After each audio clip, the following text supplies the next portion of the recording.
परशुराम जयंती कब है? अक्षय तृतीया और परशुराम जयंती में क्या संबंध है? भगवान परशुराम ने सहस्त्राबाहु का वध क्यों किया था? परशुराम जी के बचपन का नाम क्या था? उनके माता पिता का क्या नाम है? और सबसे बड़ी बात जो है कि परशुराम जी ने समाज के लिए, मानव जाति के लिए क्या किया था? उनका सबसे प्रमुख उद्देश्य क्या था? इसके बारे में यह वीडियो है।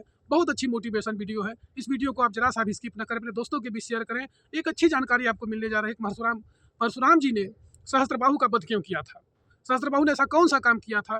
3 घटनाएं मैं आपको बताऊंगा कि जो परशुराम लक्ष्मण जी का संवाद हुआ था और जब परशुराम जी श्रवण कुमार से क्या क्या बातें किए थे, इसके बारे में पूरी वीडियो है। इस वीडियो को आप जरा सा भी स्किप न करें। अक्षय तृतीया क्यों मनाई जाती है? जैसा कि आप लोग सब जानते हैं कि अक्षय माने होता है जो कभी नष्ट न होता हो, जो कभी क्षय न होता हो, उसका नाम है अक्षय। और तृतीया ज्येष्ठ मास की शुक्ल पक्ष की तृतीया तिथि। अक्षय तृतीया इस साल कब है? 30 अप्रैल 2025 दिन बुधवार। फिर से याद करें, 30 अप्रैल 2025 को अक्षय तृतीया का त्यौहार मनाया जाएगा। अक्षय तृतीया के दिन ही भगवान परशुराम जी का जन्म हुआ था, जिसे परशुराम जयंती के नाम से भी हम लोग मनाते हैं। भगवान परशुराम के बचपन का नाम क्या था? राम था। वो बहुत ही शंकर जी के बहुत बड़े भक्त थे और बहुत कठिन तपस्या वो करते थे। बार बार भगवान शंकर जी का उन्होंने कठोर कई वर्षों तक, करोड़ों वर्ष तक तपस्या की थी। भगवान शंकर जी ने उन्हें एक परशु नामक अस्त्र दिया था। उन्हें अस्त्र तो कई मिले हुए थे, लेकिन एक परशु नामक अस्त्र जो एक अमोघ अस्त्र था, वह उन्हें मिला हुआ था, जिसकी वजह से उनका नाम परशुराम हो गया। भगवान परशुराम जी, जिनके पिताजी का नाम ऋषि जमदग्नि था और माता का नाम रेणुका। फिर से जान लीजिए, उनके पिताजी का नाम ऋषि जमदग्नि और माता का नाम रेणुका। 5 भाई थे। सबसे छोटे परशुराम जी थे। एक बार की घटना क्या थी कि उनकी माता रेणुका जी एक जब सरोवर में स्नान करने गई थी, तो वहाँ एक गंधर्व कुमार स्नान कर रहे थे और उन्होंने उनको देखा तो उनका मन विचलित हुआ और ऋषि जमदग्नि जी अपने तपोबल से इस बात को देख लिया। उन्हें बहुत क्रोध लगा, बहुत उन्हें दुख हुआ। जब उन्हें इस बात को लेकर के बहुत दुख हुआ तो चेहू आए और सारे पुत्रों से कहा कि नहीं, जाकर के तुम अपनी माता जी का सर काट दो। सारे उनके पुत्र जो थे 4, वो बोले नहीं पिताजी, मैं ऐसा कैसे कर सकता हूँ, माता जी का मैं कैसे सर काट सकता हूँ। और फिर अंतिम में उन्होंने अपने सबसे छोटे बेटे परशुराम से भी यही सीखा है। परशुराम जी तुरंत गए और अपना जो उनके पास अमोघ अस्त्र था परशु, उस परशु से अपने माता जी का सर काट दिया। फिर भी उनका क्रोध शांत नहीं हुआ। फिर उनके पिताजी ने कहा कि जाओ अपने चारों भाइयों का भी सर काट दो। परशुराम जी गए और फरसा लेकर के परशु अस्त्र से अपने चारों भाइयों का सर काट दिया। इसके बाद जब उनका क्रोध कुछ शांत हुआ ऋषि जमदग्नि का, तो परशुराम जी से उन्होंने कहा कि परशुराम, जिस तरह से श्रवण कुमार का नाम इस संसार में माता और पिता की भक्ति के लिए याद किया जाएगा, उसी प्रकार से तुम्हारा भी नाम इस संसार में, इस धरती पर जब तक जीव जंतु रहेंगे, जब तक मनुष्य रहेंगे, मानव जाति रहेगी, तब तक तुम्हें पिताजी का पितृभक्त माना जाएगा। बोलो तुम्हें क्या वरदान चाहिए? परशुराम जी ने कहा, पिताजी यदि आप मेरे ऊपर प्रसन्न हैं तो बस मुझे एक ही वरदान दीजिए कि मेरे माता और मेरे जो भाई लोग जो भी मृत अवस्था में हैं वह सब पुनः जीवित हो जाएं। ऋषि जमदग्नि ने कहा कि ठीक है। उन्होंने अपने तपोबल से सबको पुनः जिंदा कर दिया। दूसरी घटना क्या थी कि एक बार महर्षि परशुराम जी तपस्या करके लौट रहे थे। रास्ते में उन्हें बहुत तेज प्यास लगी थी, गर्मी का महीना था। देखे कि तालाब में श्रवण कुमार पानी भर रहे थे। उनके पास गए और कहा, श्रवण कुमार मुझे पानी पिलाओ। श्रवण कुमार ने देखा कि एक तपस्वी जिनके चेहरे पर एकदम तेज चमक रहा हो और एक बहुत जटा लिए खड़े हैं सामने। उन्होंने कहा, अरे महाराज, आप तो एक ब्राह्मण कुमार लगते हैं, मैं तो एक वैश्य हूँ, मैं आपको कैसे पानी पिला सकता हूँ।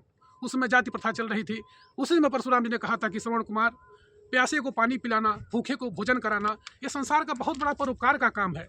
इसमें क्या है?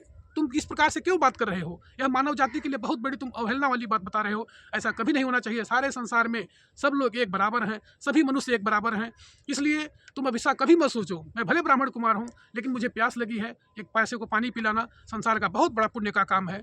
फिर इसके बाद उन्होंने पानी पिया और कहा कि नहीं, चलो मैं तुम्हारे माता पिता का दर्शन करना चाहता हूँ, जो तुम्हारे जैसे बालक को जन्म दिया। उस समय श्रवण कुमार जी अपने माता पिता को लेकर के और पूरे देश में तीर्थ यात्रा पर निकले हुए थे। उन्होंने एक कांवर बनाया था, उस कांवर में अपने माता पिता को बैठाया था।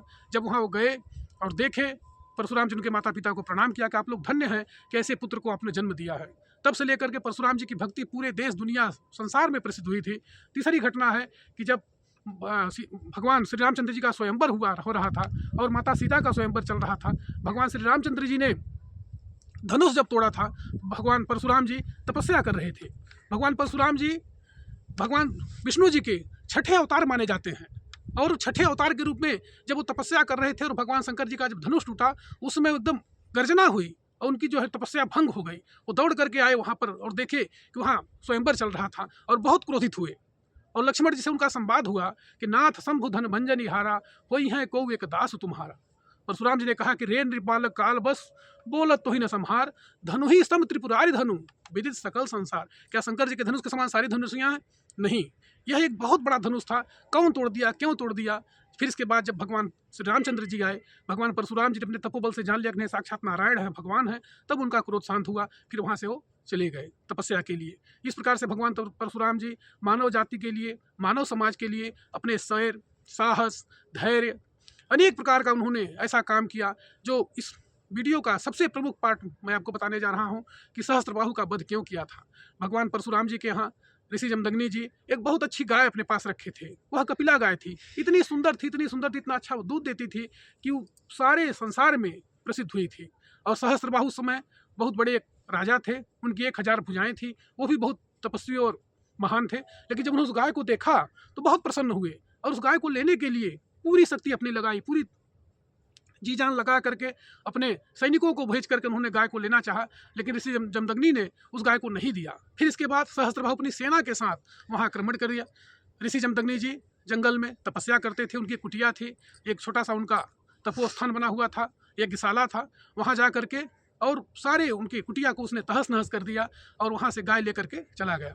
जब परशुराम जी तपस्या करके वापस आए, उनके पिताजी ने बताया कि नहीं, सहस्त्रबाहु ने हमारी कपिला गाय को ले गया और हमारी जो है जितने स्थान थे सबको उसने तहस नहस कर दिया, हमारी कुटिया को उसने तहस नहस कर दिया, यह गीशाला हमारा तोड़ दिया है। और परशुराम जी बहुत क्रोधित हुए और उन्होंने अपना परशु अस्त्र ले करके और चले गए सहस्त्रबाहु के पास और वहाँ उन्होंने घनघोर युद्ध किया। घनघोर युद्ध करने के बाद उसी परशु अस्त्र से उन्होंने सहस्त्रबाहु का सर काट दिया और उसकी मौत हो गई।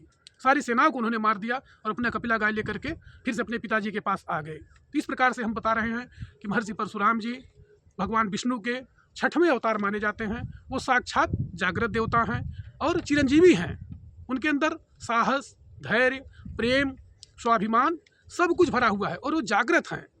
आज भी भगवान परशुराम जी जीवित हैं। समाज के उद्धार के लिए, समाज के कल्याण के लिए, मानव जाति के कल्याण के लिए हमेशा ही परशुराम जी का नाम लिया जाता है। 30 अप्रैल 2025 को परशुराम जी की जयंती है। अक्षय तृतीया है। अक्षय माने होता हो जो कभी क्षय न होता हो, जो कभी नष्ट न होता हो। अक्षय तृतीया के दिन शादी, विवाह, मुंडन, गृह प्रवेश, मकान का, भूमि का पूजन होता है। वो कभी नष्ट नहीं होता है, 7 जन्मों तक चलता रहता है। अक्षय तृतीया का सबसे बड़ा वरदान यही है, सबसे बड़ा उद्देश्य यही है कि जो कुछ भी उस दिन काम होगा, पूजा पाठ से संबंधित, मुंडन, शादी, विवाह, वो सब अक्षय होते हैं, कभी नष्ट नहीं होते हैं। भगवान की उनकी कृपा बनी रहती है, हमेशा ही चारों दिशाओं में उनका सम्मान और मान सम्मान बढ़ता ही चला जाता है। इसलिए मेरा बस इस वीडियो के माध्यम से एक संदेश है, भगवान परशुराम जी की जयंती समाज के उद्धार के लिए, समाज के कल्याण के लिए, समाज को आगे बढ़ाने के लिए चलती रहती है और कभी भी नष्ट नहीं होने वाली है। भगवान परशुराम जी चिरंजीवी हैं, आज भी वो जीवित हैं। उन समाज की उनके ऊपर बहुत बड़ी कृपा वो हमेशा बनाए रखते हैं। मानव जाति के लिए, मानव समाज के लिए हमेशा ही परिश्रम करते रहते हैं। आज भी वो जीवित हैं, चिरंजीवी हैं।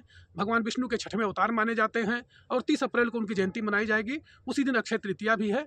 सब लोग, हम लोग मिल करके भगवान परशुराम जी की जयंती मनाएंगे और उनके बताए हुए आदर्शों पर चलेंगे। समाज के कल्याण के लिए, समाज के उपकार के लिए, परोपकार के लिए हम लोग भी उनके बताए रास्ते पर चलेंगे और अपने जीवन में धन्यता को प्राप्त करेंगे। धन्यवाद।